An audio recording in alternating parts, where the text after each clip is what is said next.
Good morning મિત્રો, આજે આપણે બનાવશું મોટા ચણાનું શાક અને આપણે પંજાબી છોલે પણ કહી શકીએ છીએ। આ શાક બનાવવા માટે મેં રાતે આ ચણાને પલાળી દીધા હતા। અત્યારે આ સરખી રીતે પલળી ગયા છે।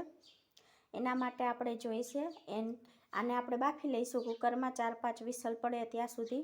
પછી એમાં આપણે ગ્રેવી બનાવવા માટે જોઈશે, મારા પાસે નાના કાંદા હોય તો 5 અને મોટા હોય તો 2, એની ગ્રેવી કરી લેવાની છે।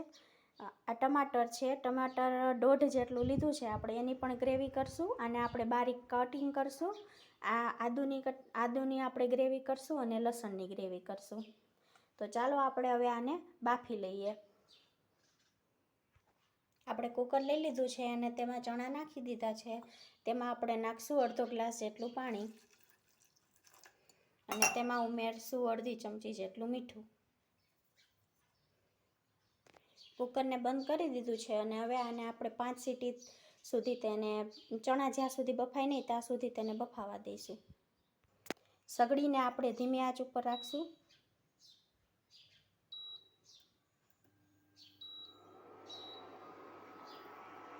હવે આપણે બનાવશું ડુંગળીની ગ્રેવી। કાંદાની ગ્રેવી કરવા માટે તેમને થોડાક મોટા પીસીસમાં કટ કરી લીધા છે। હવે તેને મિક્સી જારમાં નાખશું અને તેને મિક્સર કરશું આપણે। ડુંગળીની ગ્રેવી થઈ ગઈ છે, તેવી જ રીતે આપણે હવે ટમેટાની ગ્રેવી કરી લઈશું। આપણી ટમેટાની ગ્રેવી પણ તૈયાર થઈ ગઈ છે। ગેસને ચાલુ કરી દીધો છે। હવે તેમાં નાખશું 1 વાટકી જેટલું તેલ।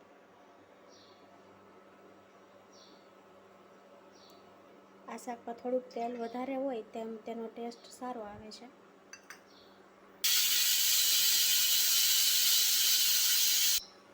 તેલ ગરમ થઈ ગયું છે, હવે તેમાં નાખશું આપણે હિંગ અને હળદર 1 ચમચી જેટલી। બાકી છે આપણી ડુંગળીની પેસ્ટ।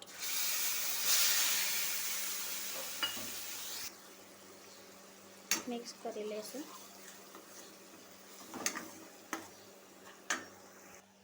તેમાં નાખશું આપણે આ ડુંગળી સમારેલી હતી એ થોડીક।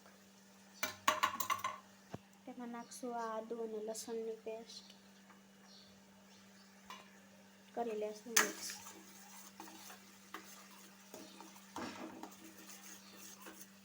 થોડી વાર ચડવા દેશું, પછી તેમાં નાખશું ટમેટાની ગ્રેવી। તેલ થોડુંક છૂટું પડી જાય ત્યાં સુધી ડુંગળીને ચડવા દેવાની છે।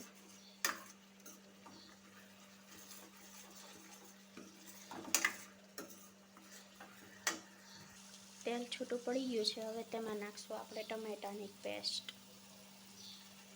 2 ટમેટા લીધા હતા, તેમને કરી લેશું મિક્સ।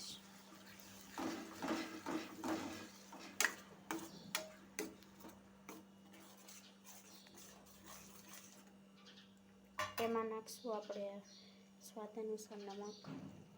બાફવામાં પણ નાખેલું હતું એટલે આમાં થોડું નાખવાનું, પછી તેને કરી લેશું મિક્સ। હવે થોડી વાર માટે આમને ચડવા દઈશું, 2 મિનિટ। તેમાં નાખશું આપણે થોડોક ગરમ મસાલો, થોડી હળદર, લાલ મરચું પાવડર, 1 ચમચી જીરા પાવડર, થોડું એવું મીઠું, અને કરી લેશું મિક્સ।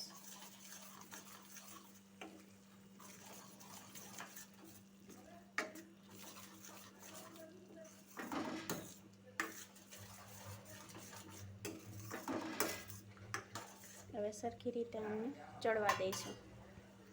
કલર એકદમ બહાર જેવો આવેલો છે। તેલ ફૂટી ગયું છે એટલે હવે આમાં આપણે પાણી એડ કરી દઈશું।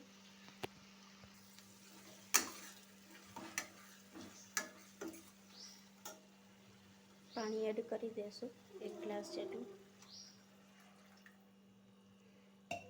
હવે આ પાણીને સરખી રીતે પકવા દઈશું 10 મિનિટ માટે।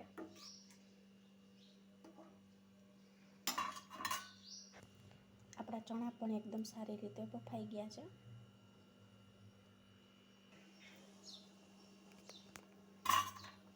આપણી આ ગ્રેવી સરખી રીતે પાકી ગઈ છે। તેલ છૂટું પડી ગયું છે. હવે તેમાં આપણે નાખશું બાફેલા ચણા.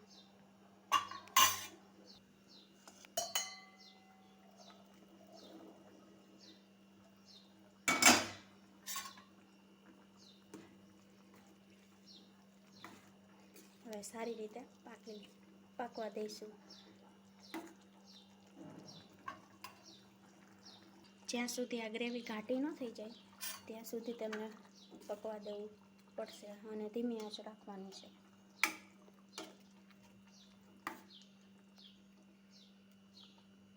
આ પાણી છૂટું પડે છે ત્યારે તે ચણા સાથે મિક્સ થઈ જવું જોઈએ.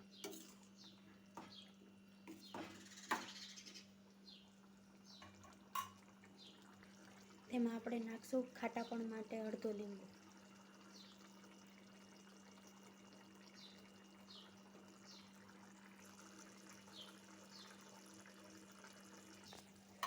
આપણું આ છોલાનું શાક બનીને રેડી છે. હવે તેને આપણે છોલે ભટુરે રોટલી ગમે એની સાથે આપણે ખાઈ શકીએ છીએ.